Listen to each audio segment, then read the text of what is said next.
Right, hello again, welcome back to the channel. A little bit grey and overcast this morning, so we're not going to let that get us down though. We've got loads to discuss this morning. We're off to a different calf than we usually go to. We're off to Kinlet, and so we're going through Bewdley. A few things to show you in Bewdley as well.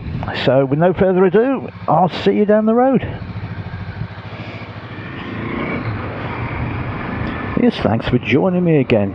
Really appreciate it. You join me just popping down into Bewdley at the moment. This is the little road that drops down into Bewdley. Got lots to talk about today, particularly about the debacle with Streetbike. I'm going to give you a few thoughts on that. But just before that, I thought I'd just mention Bewdley actually, for those of you who are not from the area. Little sort of a resort town in many ways, very popular with tourists. Just coming under the railway bridge here, and it became famous really in the UK, sort of wider fame from the problems it's had with flooding. It's based on the River Severn.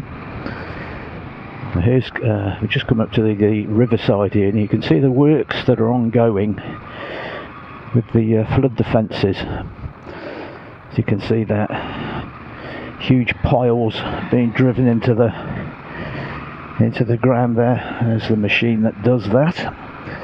Part of the flood defences that are being fixed, and it's causing pretty much chaos. And as you can see, the bridge is closed in one direction, so the only access is from this side to that side. And there's the Severn. Lovely little town, and down here by the riverside is where the motorcycles used to be able to park, but that unfortunately has stopped now. They've stopped all that. So what I'm going to do is show you a little place that you can park if you come to Bewdley, and that's up here. And a little cafe that my friend Melk found. Oh dear, there's me saying that. And the motorcycle places have all been taken over by this van. That's good, isn't it?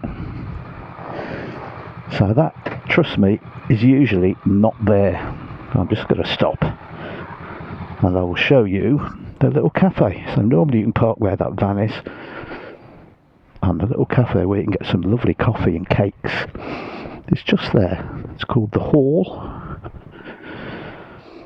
There it is, the Hall. And you can sit outside here if it's a nice day. Very comfortable, some lovely cakes, and you can park your bike exactly where that van is. Naughty. Newmark Pharmacy. Anyway, we will continue.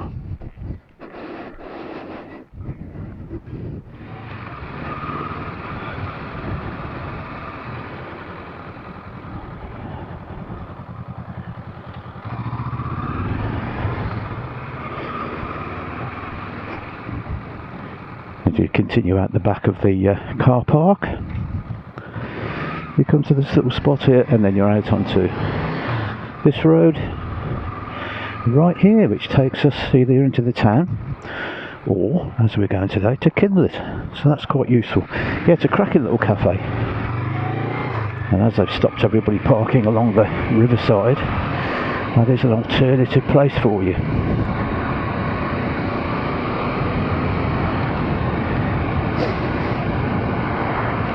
Right, so on to the main subject today, and that is of course the closure of this local dealer's Streetbike.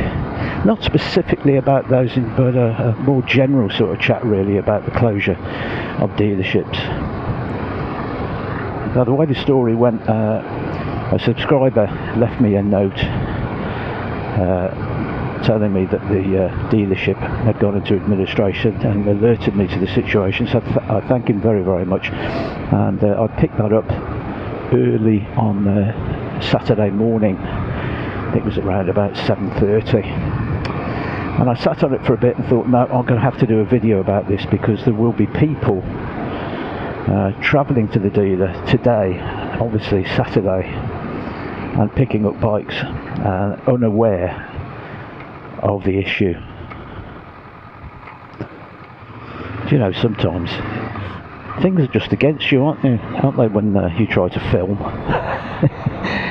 So they're digging the road up here now. Great. Yes, so I thought I'd better do a video about it, and I managed to get the video out prior to 9 o'clock, and hopefully at least some people were forewarned. And I have got a subscriber actually. He knows who he is. I don't know his first name, but sadly he's got caught up in this, at least one.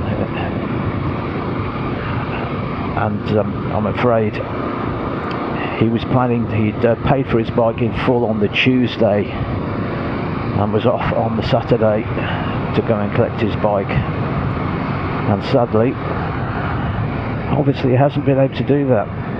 Awful situation for everyone, so my commiserations if you got caught up in this. Also, of course, thoughts towards the staff who've lost their jobs, who are, I'm sure, most of which had no idea what was coming. An awful situation all round.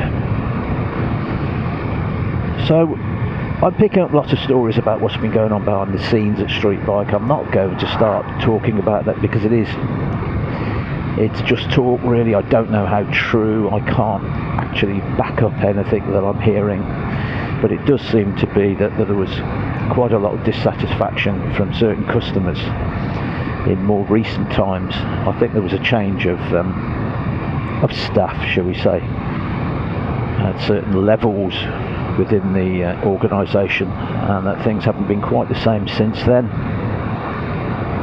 And I don't know exactly what's gone on. If I find out more and I can be certain of what I'm saying, I will of course pass it on. But in a general terms, what do I think about the situation? Well, Streetbike, as I said, was a huge dealer in the area. Been around since 1980, I think it was 86 or 84, around that time, mid-80s. Extremely well known, and it's always been a main Suzuki dealers. In recent times though, last 4 or 5 years, it got the Triumph franchise, which it used to have a few decades before that, and the showroom was split into two, so they had a Triumph showroom and a Suzuki showroom. Triumph do like to have their own designated area at the very least within dealers, as we know. So what was Streetbike like? Now I can tell you that personally I've never bought a bike from them, and the reason for that is that I'm very, very money conscious. I'm the sort of purchaser who goes to find the best deal on everything that I buy. And Streetbike have always been, and I'm talking about prior to any situation that's arisen recently, have always been the type of dealer that charges full retail price for the motorcycles, and it's a sort of a take it or leave it. They're not ones who compete. Now, of course, since the advent of the internet, there's lots of competition going on, but a lot of people prefer just to buy locally, which is understandable, and get the service from people that they know. They'll walk into the local showroom and they won't argue about the price. And that, I suppose, will always be the case to a certain extent. It's not me, I will shop around. And let's just say that Streetbike did not involve themselves in wheeling and dealing, trying to get the best price. It just wasn't their game at all. You walked in there and you knew you were paying top dollar for whatever you were buying, which is one way of running a bike dealership, and it can work. I'm sure you offer good service and you service the people locally. But I think that type of sales model, if you want to put it like that, is probably becoming ever more squeezed.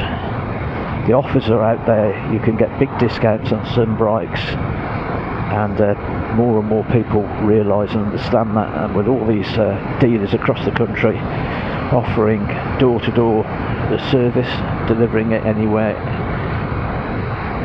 it's getting increasingly difficult, I think, and increasingly a more competitive market.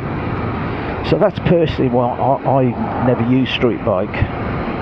I remember a time way back, actually. It shows how long ago it was. This was a GSXR 600 Suzuki when they first came out. Now they were a bike that just didn't sell too well. And like the Baby Bee King, I'll put a picture up on the screen. And very, very soon after they were brought out, they were being heavily discounted just about everywhere.